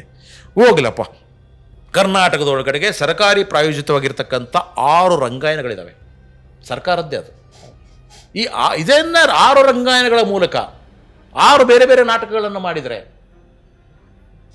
ಇಡೀ ಕರ್ನಾಟಕದ, ಯಾಕಂದರೆ ಬೇರೆ ಬೇರೆ ಪ್ರಾದೇಶಿಕವಾಗಿರ್ತಕ್ಕಂಥದ್ದು, ಅಲ್ಲಿ ಎಲ್ಲ ಕಡೆಗೂ ಸಹಿತ ಬಸವಾದಿ ಸಂಸ್ಕೃತಿಯನ್ನು ನಾಟಕದ ಮೂಲಕ ತಲುಪಿಸ್ಬೋದಾಗಿತ್ತಲ್ವಾ? ಆ ರಂಗಾಯಣಗಳಿಗೆ ಕೆಲಸ ಕೊಟ್ಟಂಗೆ ಆಗ್ತಿತ್ತಲ್ವಾ? ಅಲ್ಲಿರ್ತಕ್ಕಂಥ ಕಲಾವಿದರನ್ನು ತೊಡಗಿಸ್ಕೊಂಡಂಗೆ ಆಗ್ತಿತ್ತಲ್ವಾ? ಹಾಗಾಗಿ ದೇ ಆರ್ ಪೇಡ್ ಕಲಾವಿದರು. ಈಗಾಗಲೇ ಒಬ್ಬೊಬ್ಬರು 40,000 5,000 ಕೊಡ್ತಾ ಇದ್ದೀರಲ್ವಾ, ಅವರನ್ನೇ ಬಳಸ್ಕೊಳ್ಬೇಕಾಗಿತ್ತು. ಅವಾಗ ಪ್ರೊಡಕ್ಷನ್ ಕಾಸ್ಟ್ ಕಡಿಮೆ ಆಗ್ತಿತ್ತಲ್ವಾ? ಹೆಚ್ಚು ನಾಟಕಗಳನ್ನ ಮಾಡಿಸ್ಬೋದಿತ್ತಲ್ವಾ? ಒಂದೊಂದು ರಂಗಾಯಣಕ್ಕೂ ಒಂದು ಟಾರ್ಗೆಟ್ ಇಟ್ಬಿಟ್ಟು ನೀವು ಒಂದು ವರ್ಷದಲ್ಲಿ 100 ಶೋ ಮಾಡಲೇಬೇಕು ಅಂದಿದ್ರೆ 6 ರಂಗಾಯಣದಲ್ಲಿ 600 ಶೋ ಆಗ್ತಿತ್ತಲ್ವಾ? ಈ ರೀತಿಯಾದಂಥ ಒಂದು ಯೋಜನೆಯನ್ನು ಮಾಡಿದರೆ ಚೆನ್ನಾಗಿತ್ತು ಅನ್ನುವ ಒಂದು ಪರಿಕಲ್ಪನೆಯೂ ಇದೆ. ಅದು ಬೇಡವಾ? ಕರ್ನಾಟಕದಲ್ಲಿ ಕೆಲವೊಂದು ರಂಗಶಿಕ್ಷಣ ಕೇಂದ್ರಗಳಿದ್ದಾವೆ. ಸಾಣೆಹಳ್ಳಿ ಆಗಿರ್ಬೋದು, ಕುಂದಾಪುರ ಆಗಿರ್ಬೋದು, ಬೆಂಗಳೂರಲ್ಲಿ ಆಗಿರ್ಬೋದು, ಮೈಸೂರಲ್ಲಿ ಆಗಿರ್ಬೋದು, ಹೆಗ್ಗೋಡ ಅವು ಸಕ್ರಿಯವಾಗಿದೆ. ಹೆಗ್ಗೋಡಲ್ಲಿರ್ತಕ್ಕಂಥದ್ದು ಇವರೆಲ್ಲರಿಗೂ ಅವ್ರಿಗೆ ಈ ಪ್ರಾಜೆಕ್ಟ್ ಕೊಟ್ಟಿದ್ದು ಆಗ್ತಿತ್ತಲ್ವಾ? ಪ್ರಾಜೆಕ್ಟ್ ಕೊಟ್ಟು ಒಂದಿಷ್ಟು ಅನುದಾನ ಕೊಟ್ಟಿದ್ರೆ ಅವರು ತಮ್ಮ ಅನುದಾನವನ್ನು ಹಾಕಿ ಇನ್ನೂ ಹೆಚ್ಚು. ಯಾಕಂದರೆ ಈಗಾಗಲೇ ಸಾಣೆಹಳ್ಳಿ ಉದಾಹರಣೆ ತೆಗೆದುಕೊಂಡ್ರೆ ಅವ್ರದ್ದೊಂದು ರೆಪರ್ಟ್ರಿ ಇದೆ. ಆ ರೆಪರ್ಟ್ರಿ ಮೂಲಕ, ಹೆಗ್ಗೋಡಲ್ಲಿ ಒಂದು ರೆಪರ್ಟ್ರಿ ಇದೆ. ರೆಪರ್ಟ್ರಿ ಮೂಲಕ ಈಗಾಗಲೇ ಕರ್ನಾಟಕದಲ್ಲಿ ಅವ್ರದ್ದೊಂದು ಜಾಲ ಇದೆ. ಅದರ ಮೂಲಕ ಹಲವಾರು ಶೋಗಳನ್ನು ಮಾಡ್ತಾ ಇದ್ರಲ್ಲ ಅವರು. ಈ ಸೋರ್ಸು ಆ ಸೋರ್ಸು ರಿಸೋರ್ಸ್ಗಳನ್ನ ಹಾಕೊಂಡ್ಬಿಟ್ಟಿದ್ರೆ ಅದ್ಭುತವಾಗಿ ಆಗ್ಬೋದಾಗಿತ್ತು, ಆಗಿಲ್ಲ. ಅಂದರೆ ಆ ಥರ ಪರ್ಯಾಯಗಳಿದ್ದು ಅಂತೇಳ್ಬಿಟ್ಟು. ಸೊ ಇವುಗಳ ಮಧ್ಯದಲ್ಲೂ ಸಹಿತ ಕನ್ನಡ ಸಂಸ್ಕೃತಿ ಇಲಾಖೆಗೆ ನಿಜವಾದ ಕಾಳಜಿ ಕಳಕಳಿ ಇದ್ದರೆ, ಶರಣರ ಬಗ್ಗೆ ನಿಜವಾದ ಅಭಿಮಾನ ಇದ್ದರೆ ಈ ರೀತಿಯಾದಂಥ ಹಲವಾರು ವಿಚಾರಗಳನ್ನು ಮಾಡ್ಬೋದು, ಇವಾಗಲೂ ಮಾಡ್ಬೋದು. ಈ ಥರ ಒಂದು ಮೆಗಾ ಪ್ರಾಜೆಕ್ಟ್ ಜೊತೆಗೂ ಸಹಿತ ಇನ್ನೊಂದು ಈ ರೀತಿಯಾದಂಥ ತಂಡಗಳನ್ನು, ಕಲಾವಿದರನ್ನು ಮತ್ತು ಬಸವಾದಿಶರರ ಒಂದು ಆಲೋಚನೆಗಳನ್ನು ಜನರಿಗೆ ತಲುಪಿಸುವ ಕೆಲಸವನ್ನು ಮಾಡಬಹುದಾದಂಥ ಸಾಧ್ಯತೆಗಳು ಇದ್ದಾವೆ. ಆದ್ದರಿಂದ ಹಣಕಾಸಿನ ಲೆಕ್ಕಾಚಾರವನ್ನು ಬದಿಗಿಟ್ಟು ನೋಡಿದರೆ ಸಾಧನೆಗಾಗಿಯೋ ದಾಖಲೆಗಾಗಿಯೋ ವಚನ ಕಲ್ಯಾಣ ನಾಟಕವನ್ನು 10 ವರ್ಷ ಕಾಯುವಿಕೆಯ ನಂತರ ಈಗ ಮಾಡ್ತಾ ಇರೋದು ಅಪ್ಪ ಸಮಾಧಾನ. ಸದ್ಯ ಈಗ ಆಯ್ತಲ್ಲಪ್ಪ, 10 ವರ್ಷದ ನಂತರ ಆದ್ರೂ ಸಹಿತ ಹೋಗಲಿ ಬಿಡು, ದುಡ್ಡು ಹೋದ್ರೂ ಪರವಾಗಿಲ್ಲ, ಇವಾಗಾದ್ರೂ ಅದು ಬಂತು, ಚಾಲ್ತಿಗೆ ಬಂತು ಅಂತ ಹೇಳ್ಬಿಟ್ಟು ಸಂಭ್ರಮಿಸಬೇಕಾಗಿದೆ ನಾವೆಲ್ಲರೂ ಸಹಿತ. ಅದಕ್ಕೆ ಇನ್ನಾದರೂ ಯಾವ ವಿಗ್ರಹಗಳು ಬರದೆ, ಅದು ತಟಸ್ಥವಾಗದೆ, ಆಯಿತಾ, ಈ ಒಂದು ಚಾಲನೆ ಆಗಲಿ, ಒಂದು ದಾಖಲೆ ಆಗಲಿ, ಒಂದು ಸಾಂಸ್ಕೃತಿಕ ಸಂಚಲನ ಉಂಟಾಗಲಿ.